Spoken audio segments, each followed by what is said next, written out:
పహల్గామ్ ఉగ్రదాడి ఘటనకు సంబంధించి ఈ రోజు సుప్రీంకోర్టులో విచారణ జరగనుంది.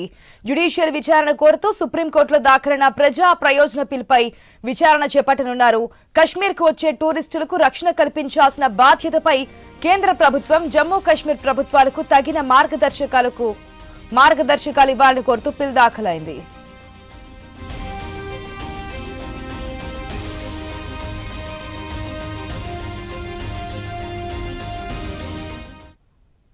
కశ్మీర్ కు చెందిన మహమ్మద్ జునైద్, ఫతేష్ సాహు, విక్కీ కుమార్లు దాఖలు చేసిన ప్రజా ప్రయోజన వాద్యాలు దాఖలు చేశారు. జస్టిస్ సూర్యకాంత్, ఎన్ కోటేశ్వర్ సింగ్లతో కూడిన ధర్మాసనం ఈ 3 పిల్లను కలిపి విచారించనుంది.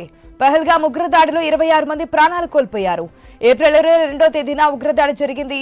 ఈ దాడిలో అక్కడికి వెళ్లిన టూరిస్టులకు 26 మంది మృత్యువాత పడగా కొంతమంది త్రుటిలో ప్రాణాలు దక్కించుకున్నారు.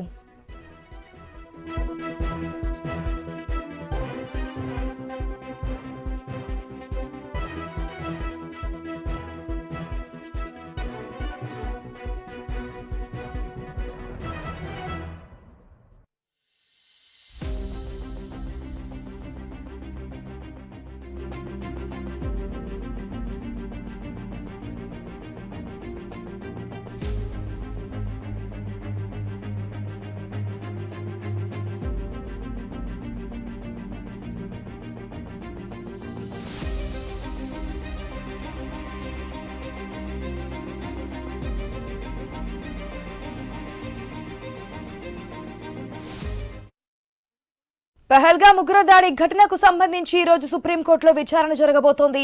జ్యుడిషియల్ విచారణ కోరుతూ సుప్రీంకోర్టులో దాఖలైన ప్రజా ప్రయోజన పిల్పై విచారణ చేపట్టనుంది. కశ్మీర్కు వచ్చే టూరిస్టులకు రక్షణ కల్పించాల్సిన బాధ్యతపై కేంద్ర ప్రభుత్వం జమ్మూ కశ్మీర్ ప్రభుత్వాలకు తగిన మార్గదర్శకాలు ఇవ్వాలని కోరుతూ పిల్ దాఖలైంది. దీనికి సంబంధించిన మరిన్ని అప్డేట్స్ మా ఢిల్లీ ప్రతినిధి రామకృష్ణ ద్వారా తెలుసుకుందాం. రామకృష్ణ, ఈరోజు సుప్రీంకోర్టులో ఏదైతే పహల్గామ్ ఉగ్రదాడి ఘటనకు సంబంధించి విచారణ జరగబోతున్నట్టు తెలుస్తోంది. డీటెయిల్స్ ఏంటి?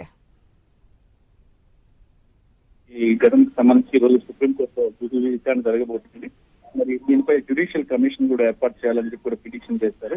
పహల్గామ్ ఉగ్రదాడి ఘటనకు సంబంధించి దాఖలైన ప్రయోజనాల పిటిషన్ పై ఈ రోజు సుప్రీంకోర్టు విచారణ చేపడుతుంది. కాశ్మీర్కి వచ్చే టూరిస్టులకు రక్షణ కల్పించాల్సిన బాధ్యతపై కేంద్ర ప్రభుత్వం జమ్మూ కాశ్మీర్ ప్రభుత్వానికి తగిన మార్గదర్శకాలు ఇవ్వాలని కూడా బిల్ దాఖలు చేస్తుంది.